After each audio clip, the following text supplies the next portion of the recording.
how to change the left or right shortcut on the lock screen on the Samsung Galaxy S25, S25 Plus, or the S25 Ultra. First, tap on the home button to return back to the home screen. Now on the home screen, touch and hold. Next, we go down and tap on Wallpaper and Style. After that, tap on the left-hand side panel.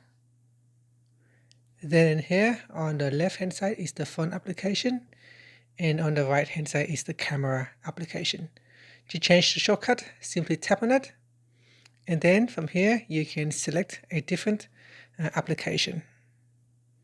So here you can say change it to Gemini, and on the left-hand side shortcut, I can change it to say open up wallet, and that's it. After that, tap on the done button at the top to save the changes. Here, if you go to your lock screen, you can see now I can tap on it to open up my wallet, or I can open up Gemini from here.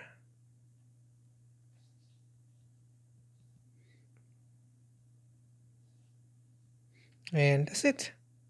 That is how you can change the shortcut on the lock screen on the Samsung Galaxy S25 series. If you find this video helpful, please like and subscribe to my channel for more videos.